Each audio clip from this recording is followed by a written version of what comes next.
Ele está falando, pega Ellen White, ela fala que as igrejas são filhas de Babilônia, são caídas e tudo mais. Ela fala mesmo. Aí fala mesmo. Pega Ellen White, ela fala que as igrejas são filhas de Babilônia, são caídas e tudo mais. Ela fala mesmo. Aí fala mesmo. Tudo Ela mais. fala mesmo. Aí fala mesmo.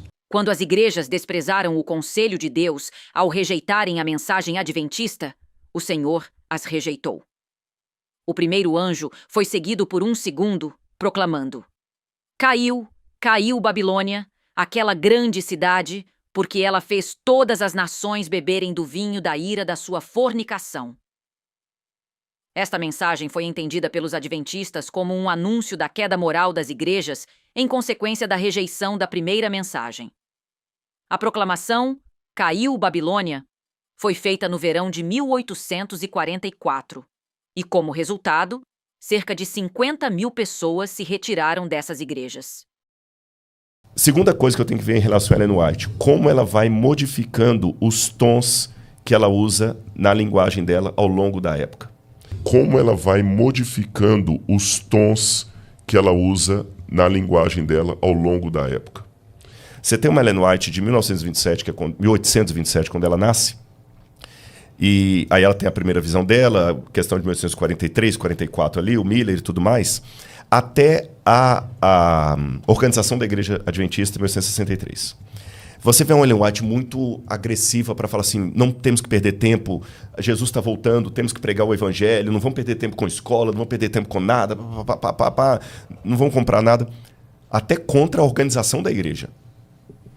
De 1863, quando eles veem que a igreja Jesus não voltou, aquela coisa toda e tal, e que a gente pode ser que fiquemos mais tempo na Terra, e ficamos aqui até hoje, até 1888, você já vê uma Ellen White que ela muda o tom nos escritos dela. Até 1888, você já vê uma Ellen White que ela muda o tom. Você já vê uma Ellen White que ela muda o tom nos escritos dela. Não devemos receber as palavras daqueles que vêm com uma mensagem que contradiz os pontos especiais de nossa fé.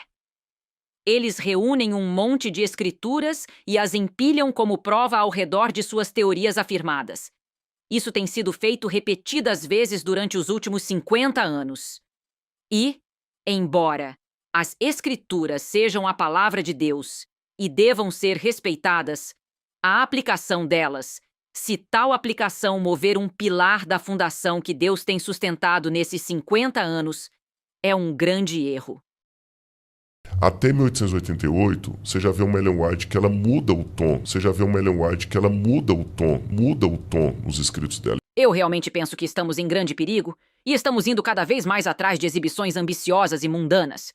Será que o mundo e as igrejas nominais irão converter os adventistas do sétimo dia às suas ideias?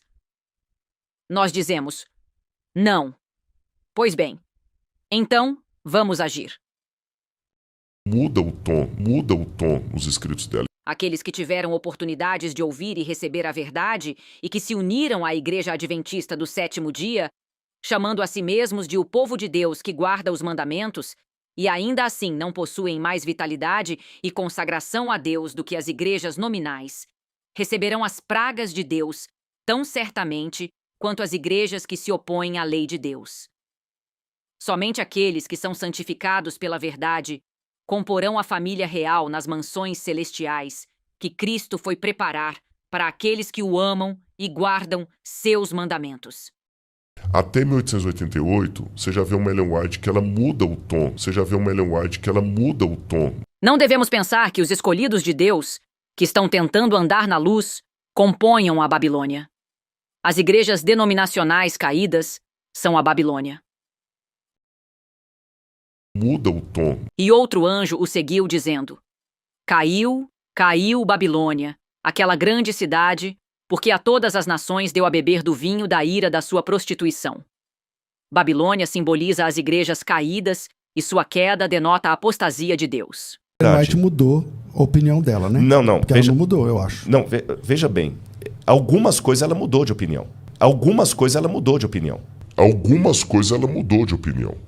Alguns momentos depois... Não é que ela mudou, não é que ela mudou de opinião, mas a forma como colocar a coisa, ela viu que não era bem daquele jeito.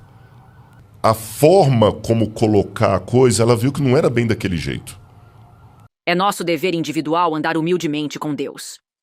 Não devemos buscar nenhuma mensagem estranha ou nova. Não devemos pensar que os escolhidos de Deus, que estão tentando andar na luz, componham a Babilônia. As igrejas denominacionais caídas são a Babilônia.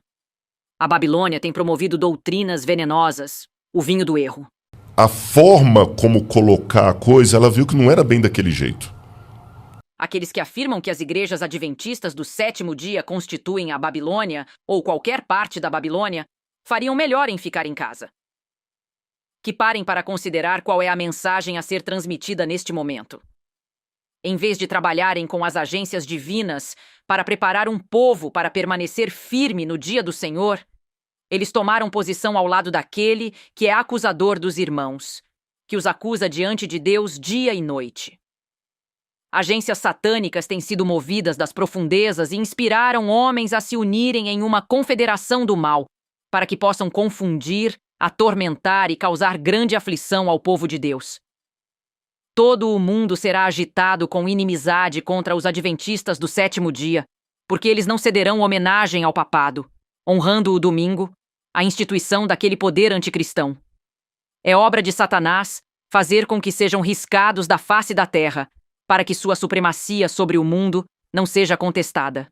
Até 1888, você já vê uma Ellen White que ela muda o tom. Você já vê uma Ellen White que ela muda o tom nos escritos dela. Mas são da sinagoga de Satanás. Aqui há um aviso vindo para o nosso povo sobre afirmações daqueles que dizem ser judeus e não são. Eles afirmam estar firmes como crentes na verdade presente, quando na realidade introduziram ideias que falsificaram a verdade e misturaram essas crenças pretensiosas e superiores com a verdade, de modo que, por meio de suas suposições errôneas, a alma, em futuras provas e testes, abandonará o fundamento da fé para seguir fábulas. Há uma classe que será proeminente, mas que abandonará a fé. E os espíritos sedutores de agências satânicas os vencerão por meio de tentações enganosas.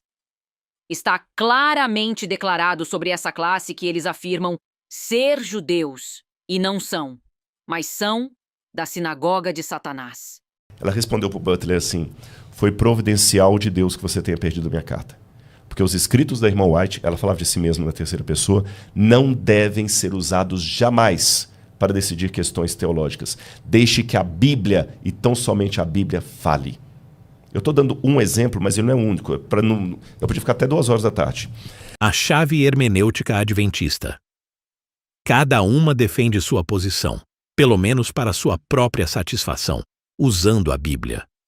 Uma votação é feita sobre a questão, e a maioria decide para o recinto. A minoria decide por si mesma. Uma nova seita é formada. O muro do preconceito é derrubado no que diz respeito ao nosso investigador. E, mais uma vez, ele é lançado no mar incerto da investigação.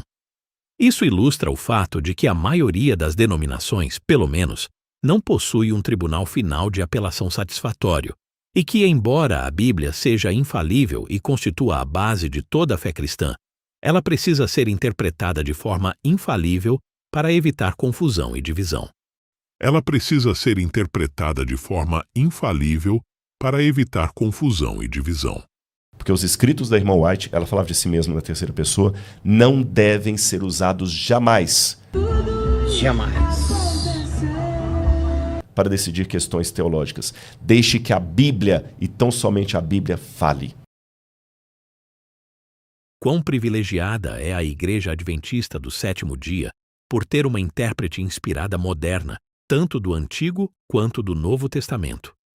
Certamente há toda razão lógica para dar à interpretação inspirada a mais alta prioridade ao chegarmos à nossa compreensão da palavra hoje. Porque os escritos da irmã White, ela falava de si mesma na terceira pessoa, não devem ser usados jamais. Jamais. Para decidir questões teológicas. Deixe que a Bíblia, e tão somente a Bíblia, fale. Jamais. Uma ilustração pode ajudar a esclarecer ainda mais este assunto. Suponhamos que estejamos prestes a iniciar uma viagem. O dono do navio nos dá um livro de instruções, dizendo que ele contém orientações suficientes para toda a nossa jornada e que, se as seguirmos, chegaremos com segurança ao nosso porto de destino. Ao zarparmos, abrimos o livro para conhecer seu conteúdo. Descobrimos que o autor estabelece princípios gerais para nos guiar na viagem e nos instrui, tanto quanto possível, sobre as diversas contingências que possam surgir até o fim. Mas ele também nos diz que a última parte de nossa jornada será especialmente perigosa, que as características da costa estão sempre mudando por causa de bancos de areia e tempestades. Mas para esta parte da viagem, diz ele, eu providenciei um piloto que se encontrará com vocês e dará instruções conforme as circunstâncias e perigos ao redor exigirem. E a ele vocês devem dar atenção. Com essas instruções, chegamos ao tempo perigoso especificado, e o piloto, conforme prometido, aparece. Mas alguns da tripulação, quando ele oferece seus serviços, se levantam contra ele. Nós temos o livro original de instruções, dizem eles, e isso é suficiente para nós. Nós nos baseamos nele e apenas nele. Não queremos nada de você. Quem agora dá ouvidos ao livro original de instruções? Aqueles que rejeitam o piloto ou aqueles que o recebem, como o próprio livro instrui? Julguem vocês. Porque os escritos da irmã White, ela falava de si mesma na terceira pessoa, não devem ser usados jamais. Jamais. Para decidir questões teológicas. Deixe que a Bíblia, e tão somente a Bíblia, fale. Assim, quando encontramos nos escritos de Isaías ou Jeremias algo que explique alguma declaração nos escritos de Moisés, ou quando um escritor do Novo Testamento explica uma passagem do Antigo Testamento, isso é aceito, não como uma interpretação particular, mas como resolução de toda disputa, porque a interpretação veio pela mesma fonte, ou canal, que as palavras cujo significado se busca. Assim, os protestantes sempre afirmaram que a Bíblia é sua própria intérprete. Talvez seja melhor dizer que o espírito de profecia, usamos o termo aqui como sinônimo do dom de profecia, ou testemunho de Jesus, é seu próprio intérprete. Jamais. Em meus livros, a verdade é declarada, protegida por um "Assim diz o Senhor". O Espírito Santo gravou essas verdades em meu coração e mente de forma tão indestrutível quanto a lei foi gravada pelo dedo de Deus nas tábuas de pedra. Porque os escritos da irmã White, ela falava de si mesma na terceira pessoa, não devem ser usados jamais. Jamais. É do ponto de vista da luz que veio através do espírito de profecia que a questão será considerada, crendo nós que o espírito de profecia é o único intérprete infalível dos princípios bíblicos, visto que é Cristo, por meio deste instrumento, dando o verdadeiro significado de suas próprias palavras. Jamais.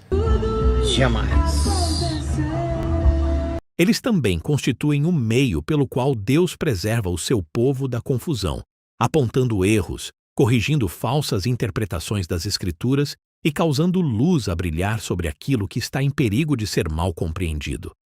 Em resumo, sua obra é unir o povo de Deus, no mesmo juízo sobre o significado das Escrituras. Porque os escritos da irmã White, ela falava de si mesma na terceira pessoa, não devem ser usados jamais. Jamais. Eles também constituem um meio pelo qual Deus preserva o seu povo da confusão, apontando erros, corrigindo falsas interpretações das Escrituras e causando luz a brilhar sobre aquilo que está em perigo de ser mal compreendido. Em resumo, sua obra é unir o povo de Deus, no mesmo juízo sobre o significado das Escrituras.